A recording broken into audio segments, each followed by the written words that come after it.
Il faut apporter des réponses politiques. Urgence sociale et urgence écologique sont indissociables. Fin du monde et fin du mois, c'est le même combat. Nous ne pourrons pas faire la transition écologique sans une répartition équitable des richesses.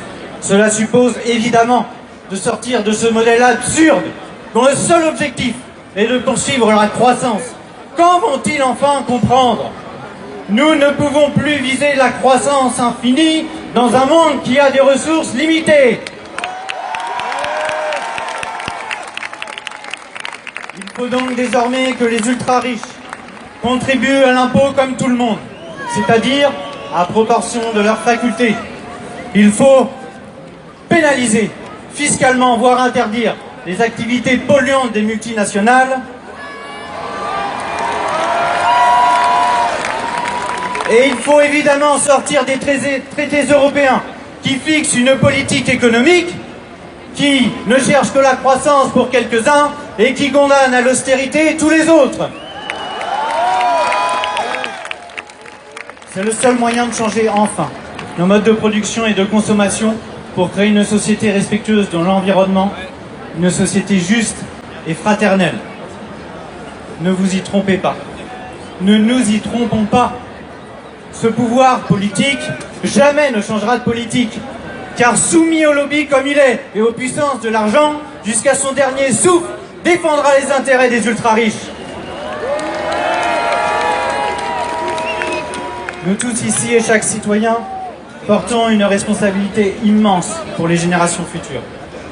Par la convergence de nos combats aujourd'hui, nous sommes plus d'une centaine de milliers.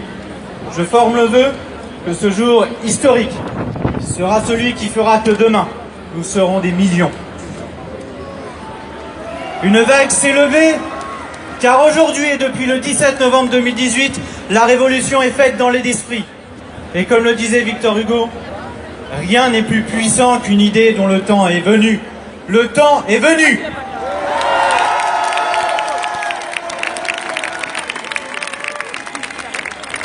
Tout a été dit, alors j'ai plus qu'à chanter une chanson, je crois.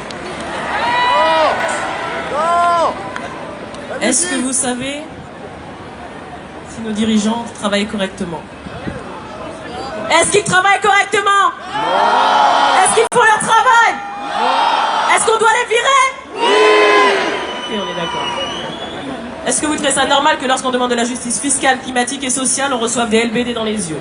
Est-ce que vous trouvez ça normal que lorsqu'on vit dans certains quartiers, on soit automatiquement victime de répression? Est-ce que vous trouvez ça normal, c'est un quiz, hein? Est-ce que vous trouvez ça normal que lorsqu'on sort pour manifester pacifiquement, on se fasse fouiller? On nous demande de retirer nos gilets, on fouille nos voitures, on se fait contrôler, on se fait insulter. C'est de la répression, ils travaillent pour nous, on ne travaille pas pour eux. Justice climatique, sociale et fiscale, on demande ça depuis le début et pour ça on a de la répression. Donc pour ça on va tout faire pour que les responsables soient sanctionnés. Le ministère de l'Intérieur remue ses fesses en boîte pendant que certains se font déboîter. François a tout dit, je ne vais pas en rajouter. Il faut qu'on soit des millions, comme il disait, des mineurs, comme certains ont dit. Il faut qu'on soit tous unis pour sortir dans la rue ensemble. Une seule marche. Une seule marche pour tout le monde. Beaucoup croient que Gilets jaunes, c'est juste un mouvement séparé du reste.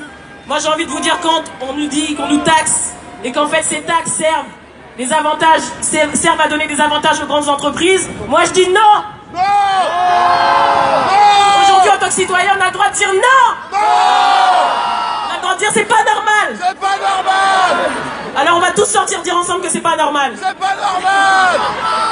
Essayez de convaincre votre entourage que tout ce qui se passe c'est pas normal et qu'ils sont aussi concernés. Tout le monde est concerné. Ceux qui disent que le climatique, on n'est pas concerné, moi j'ai envie de vous dire, est-ce que c'est normal qu'en février il fasse 19 degrés? Est-ce que c'est normal que dans les dom-toms il neige? Oui. Donc c'est pas normal. On est tous d'accord là-dessus. C'est sur ce type d'argument-là qu'il faut avancer. C'est ce type d'argument-là qu'il faut avancer pour que les gens comprennent qu'on n'est pas dehors juste pour faire des marches. Et comme je disais il n'y a pas longtemps, moi je compte pas me mettre à genoux pour réclamer mes droits, mais je compte pas non plus tendre la joue gauche. Je refuse de subir de la répression pour de la justice fiscale, sociale et climatique.